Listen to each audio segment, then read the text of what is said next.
Heritage Month obviously is not specific to a particular national origin group. Or Cinco de Mayo, which is obviously of Mexican origin, but has sort of turned into a pan-Latino or pan-Hispanic sort of event. Okay, so this is a little bit difficult to represent, but the idea is that this is sort of an interconnected and very vastly developed world that, that has grown out of this Hispanic Latino strategy and extends into virtually every profession in American society and almost every sphere of American life. It is a greatly successful strategy of organizing all people of Hispanic origin without regard to their national origin into a group, into an organization for purposes of advancing a common interest in a profession or vis-a-vis a particular institution or American politics. Okay, what about the other side? That is to say, obviously there are also people who both define themselves primarily in terms of their national origin, and they're such, obviously, amongst Cubans, Puerto Ricans, Mexican Americans, or Mexicans, Mexican migrantes. We're going to talk about the idea of remaining Mexican. Immigrants start arriving in the late 19th century, primarily to Texas. We had a flood of immigrants come into California because as a result of the gold rush, and not just from Mexico, but from other countries as well. Here's another finding that we really don't find elsewhere. As I said before, the Hispanic strategy really dates to the 19th century, not just to the 1970s. And the existence of primarily Mexican immigrant-led organizations also dates to the 19th century, to the 1860s. At the time of the French intervention in Mexico, people are aware of the French intervention. This is what produces Cinco de Mayo, the Battle of Puebla. Over 100 juntas patrióticas were organized in California alone. And there's a reason why mainly in California. It was not only the population that was there, because a lot of people had arrived because of the gold rush, and because of the American Civil War. In fact, the South, the U.S. South, which Texas was a part of, actually supported the French intervention in Mexico. And it's only the North in which it was possible to support the Benito Juarez-led government, the Mexican Republic, which was on the run of getting away from French troops. Over 100 juntas patrióticas were established in California to raise money and to send money and support the Benito Juarez and the Mexican Republic in the Mexican-French War of the French intervention in the 1860s. And that's the first instance that we find of transnational, binational organization led by Mexican migrantes in the United States. But it included people that defined themselves as Californios, and even others who had come as mineros from Chile, from Peru, as well as from Mexico, who were involved in these organizations. One of the things that characterizes the difference between these two as networks, the Latino-Hispanic network on the one hand, and the Mexican Migrante network, we've already mentioned one is definitely a strategy that is pan-ethnic or multinational. The other one is very distinctly binational, just specific to people of Mexican origin, and in particular migrantes. One network, and this is just in terms of how networks work, one network functions almost entirely in English, and the other network clearly communicates primarily in Spanish, right? And so we can represent graphically what we would put at the very middle of the Mexican Migrante Network are the hometown associations, los clubes de oriundos, and their federaciones, and the consejos de federaciones. But there's also a number of other sorts of Mexican migrante or Mexican immigrant-led institutions and organizations in the United States. Some of them are political. Some of them are very much part or linked to the Mexican government, like the Consejo Consultivo of the IME, which is primarily led by migrantes living in the United States. There are, if on the one hand there are sort of Latino spaces like Hispanic Heritage Month, there are migrante spaces like the Fiestas Patrias, y la ETSA, etc. There is migrante media, where if on the one hand you have Hispanic magazine, on the other hand you have lots of Spanish language media, in fact not just primarily actually broadcast media, which has gotten very, very big, and you can consider it in a way as part of this larger network. Migrante-led institutions, very notably here in Chicago, the National Museum of Mexican Art, and there are associations of essentially of Mexican business leaders, cámaras de comercio and associations, business associations of various sorts of migrantes. There is, I think, something that is in these two slides that can come and illustrate this very well. You know the difference between the embassy and a consulate, right? No? Okay, the embassy is where the ambassador reigns. Who is the ambassador is the supreme representative of a foreign government before the American government, right? There is only one embassy. The embassy is in the capital of the host country, right? The American embassy in Mexico is in Mexico City. The Mexican embassy in the United States is in Washington, D.C. What is a consulate? A consulate, excuse me, is a foreign representation of the next order, right? And what it does is it's dealt really to it's meant to deal with more day-to-day rather than state-to-state affairs. So consulates really deal with travel permits, visas. If you ever go to a visa, go get a visa. Even if you go to an embassy, you get sent to the consular section. Okay, so it's really more the day-to-day, the nitty-gritty of the relationship between two countries. So there's always going to be one embassy, but there can be many, many consulates. Mexico right now has 52? 52 consulates in the United States, all across the nation. So I want to bring your attention to something, which is, let's look at the Latino network. And what do we see? We see the embassy.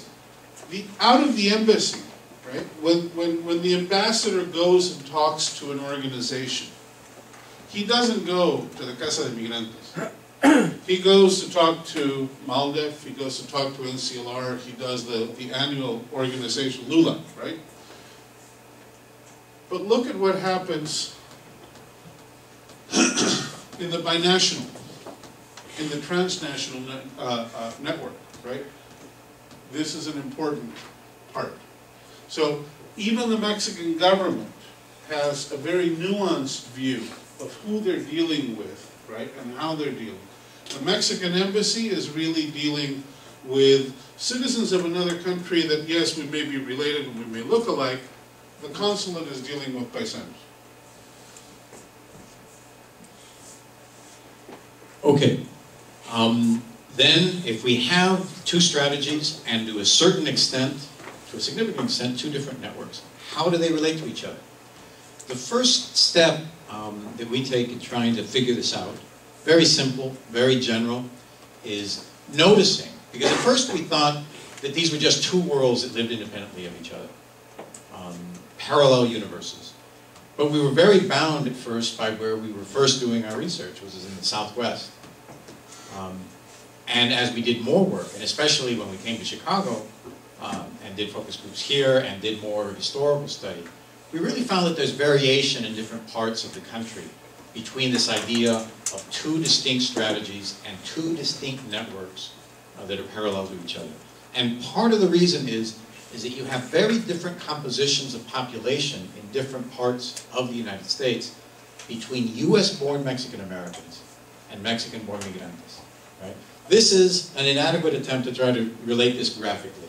The size of each of these globos corresponds to the number, the absolute number, the size of the adult population of Mexican origin in a county, right? By far the biggest county it has of people 18 or over who are of Mexican origin, either Mexican American or Mexican immigrant, is LA County. You may find it surprising that it's much, much bigger. That the next one in size is Harris County, where Houston is. The third one in size is Cook County, with Chicago. This is 2006 data, so it has to be updated. But nevertheless, those are the differences in size. But where they are in the graph shows you the balance between the US-born Mexican-American population and the Mexican migrante population, the Mexican-born population. On this side of the diagonal divide, the majority is US-born. On that side of the diagonal divide, the majority is migrante, Mexican-born. Just adult population. We're not talking about second generation or we're not talking about people under 18. Now, if we had a different graph, it would show more clearly that there's a whole array of variation that you can see between a place like Cook County, here, Chicago, in which the clear majority of the adult population of Mexican origin was born in Mexico. Son migrantes, the great majority, or the clear majority. And cities like San Antonio, in which even a more overwhelming majority is US-born Mexican American of the adult population. And in between you have San Bernardino County. If we had more cities and more clearly expressed here, if we got rid of LA, it would be a lot clearer, we would disperse it very differently. And you would see the county that Albuquerque, New Mexico is in, and that Tucson is in over here, where the clear majority is US-born Mexican American, and you can already see that the county that Las Vegas, Clark County, in Nevada is in, has a majority that is Mexican-born migrante. Why does this matter? Well, it matters if, to the extent to which there are different strategies, different leadership networks, different organizations in these networks, where you have a much clearer majority of one or the other, you can expect greater political weight, greater influence on one side or the other, or at least the relationship will be different. In the case of Los Angeles County, we think that this actually, even though there is a majority, but not such a great majority of Mexican origin adults in Los Angeles County that are migrantes, born in Mexico. You have such a large population of both kinds that we think that this is part of what lends itself to a phenomenon that we call the LA model, in which these strategies, the Mexican migrante strategy and network, and the Latino-Hispanic strategy and network, really are separate. They really are apart. But we're, especially here in Chicago, and we wound up calling this the Chicago model, where you have such a strong migrante presence in the adult population, that in fact, they're not so segregated from each other. It's not so bifurcated from each other. There's a lot more overlap between these two networks. And that in fact, these strategies can be employed by the same individuals and maybe even the same organizations, depending on the situation and objective that they're pursuing. So let me go on and try to clarify this and open it up to you. The LA model and the Chicago model. What we find in LA and predominantly in the Southwest are Mexican migrante leaders and organizations living in their own world, in a world separate from Mexican American, US-born Mexican American, Latino leaders and organizations. So it's bifurcated or segregated as leadership networks. There's low crossover. That is, there are really very few, you notice that there are few in most southwestern cities, Mexican migrante leaders that also work as, function as Latino leaders in another situation. And very few US-born Mexican American leaders who are accepted by the migrante community as being able to represent them. So low crossover.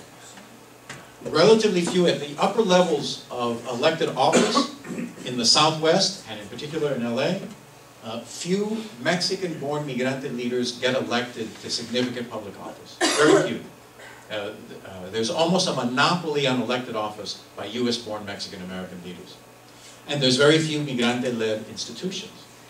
Whereas what we find in Chicago is a far greater overlap, less segregation or bifurcation, and in fact high crossover. We find migrante leaders that have, and that do, on an ongoing basis, are recognized as leaders of Latinos in general.